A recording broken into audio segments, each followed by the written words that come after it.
Hey, if you're struggling building out your Webflow website and trying to pass all the audits, you might have come across this non-descriptive link error, and you might be like, well, how do I fix it?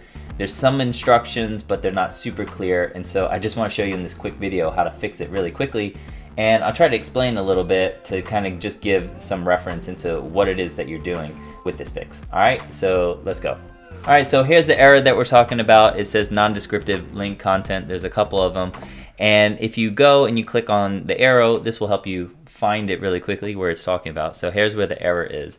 And basically it's a link block, and if we're looking at it, it's referring to this right here. So there's basically, this has been defined as a link block, and then there's an actual link here. So this was designed by someone where it might have been more interesting to just go ahead and just define this as a text link as opposed to a link block. This would help avoid this error. But what you could do here and to just remove this, or let's say to fix this, is we need to add what's called an area label. And so to do that, we'll just go, let me move my little thing here, let me go to settings. And right here, you do in the custom attributes, you basically you type in area label, and then you have to give it a value. So the value is that basically all you're doing is you're just adding anything. The idea is that it should be relevant to what this is. So in this case, this would has to do with categories. So I would call it like book categories, book category. And if I click off, press tab, you'll see that the issue is resolved.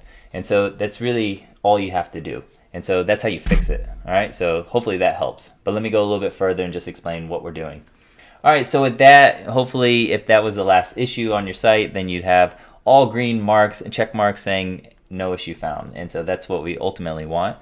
So one of the things, I guess, for someone like me that does Webflow SEO, I'll tend to help out a lot of sites that have been built by someone who doesn't specialize in SEO and then maybe want to clean it up, and someone wants to clean it up a little bit.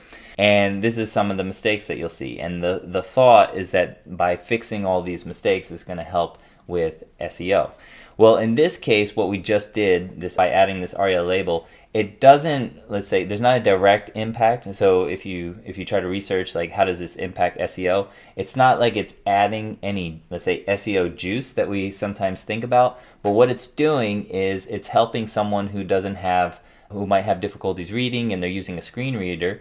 Well, what this allows is that the screen reader will understand what this link is all about, because otherwise it would just be unknown, and so it's not very helpful.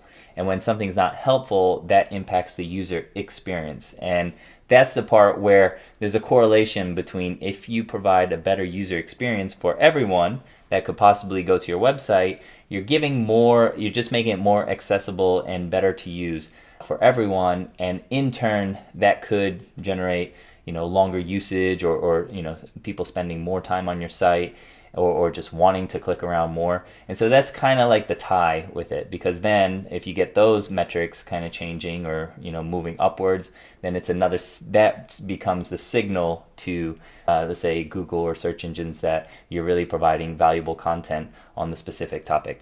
All right, so I hope this was cool and helpful. If you want to learn more, see or just read about it, I have a blog, so I'll link to it on this page. But for now, I wish you a